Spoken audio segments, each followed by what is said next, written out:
Hey guys, Austin with Overkill Wash Equipment. Today we're inside the shop. I'm going to be showing you what a chemical injector is, how it operates, and what its designated uses are. Believe it or not, there's still quite a bit of confusion with how these things operate, so I wanted to make a quick video that just showcases some of the features of them. So take a look. All right, first things first, this is your typical run-of-the-mill General Pump is the specific brand that we have, brass chemical injector. Typically, you're going to have your quick connect fittings on these like this to be able to pull it in and off your machine.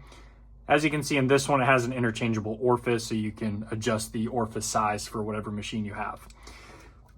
With that being said, you'll normally have quick connects on here. Water flows going towards the arrow. So water coming from your pump comes in, goes through this orifice, through this injector body, out to your output. So this is what would go towards your gun, your hose reel, whatever. This part here is what you would call your nipple. Essentially, when you hook a hose up to this and drop it into whatever liquid of your choosing, whether it's bleach, water, degreaser, baby oil, could be whatever you want, and you put on a low pressure tip like this, or a foamer tip or a soap tip, it will draw whatever liquid is within this drop tube. One of the most commonly asked questions, how do I control the mixture from my chemical injector? Simple answer, you don't. This pulls a fixed amount of chemical compared to the water that's flowing through it. So for example, if this was an 80-20 injector, it would pull 80% water to 20% solution coming through this nozzle. If it was a 90-10, same concept, it would pull 90% water to 10% solution going in here to equal 100 parts. Simply put, you cannot adjust the ratio of these injectors.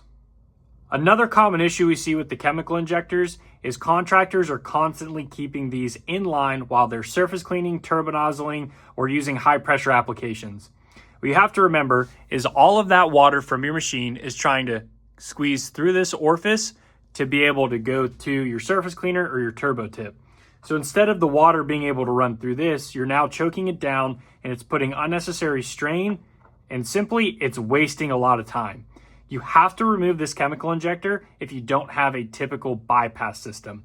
So by removing this, just by turning your machine off, unclicking it from the system, and connecting your jumper hose back up to the pump is going to increase your time at least 3x. Another common issue that we hear from contractors is that their injector is faulty or defective. You have to make sure that the injector is pointing towards the downstream portion of your plumbing, meaning the pump is always going to be putting water into this side before the arrow, and water from the out portion is going to your hose reel or your gun. If you have this flipped, this injector will never pull water or solution like it needs to. One of the most important things to realize about chemical injectors is no matter how you operate these, low throttle, medium throttle, full throttle, these will not pull anything through this nipple unless it has a low pressure tip like an M5 twist or a shooter tip or something along those lines. It will never pull chemical through the injector body with a high pressure tip like this, a turbo nozzle, or any other high pressure application. In this application, I want you to assume that we just applied chemical onto the driveway, the house, whatever you're washing in this scenario. One big misconception with this is whenever you get done and you go to rinse the injector out, you take your soap application tip off and you put in your pressure tip to start pressure washing the driveway or something along those lines. This is still trapped in here. The only way to get this liquid out or to flush it the proper way is by physically coming over and switching your drop tube into your water or your neutralizer, and by putting on your application tip, like the M5 in this example, and spraying your solution like this. This will draw fresh water or neutralizer through this tube, through here, and to be able to rinse out the injector. Again, you will not be able to rinse out the injector by using a pressure tip, a turbo tip, or surface cleaning. All it does is it shuts off the liquid from going to the injector. Another very commonly asked question is how often should I be rinsing my injector out? And to make it very easy, you should be doing it after every single job. This is going to help reduce how many times you have to replace this injector body. It's going to help the lifespan of it, and it's going to prevent and reduce a lot of headaches with trying to figure out why these aren't working out in the field. Remember, this is just a brass injector. It's not a stainless one, so the components in here are lower quality, which require more care and more attention.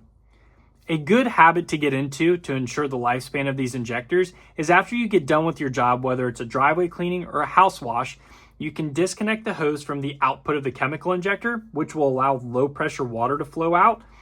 It will allow liquid to siphon through this without anything attached. You can place this into your water or your neutralizer and let it flow for 30 seconds to a minute, or the amount of time to reel up your hoses before going and talking to the customer and heading out. This will allow you to not sit there and watch it and lose track of time, but it'll continue to rinse this stuff out so it lasts a lot longer. I hope that helps clear up a couple misconceptions about the chemical injector, and I hope it helps simplify the operations, how they function, and what you should do and not do with them. If you're still unsure, please feel free to leave a comment down at the bottom of this video, and I'll try to help you out as best as I can. Thanks for watching and have a great day.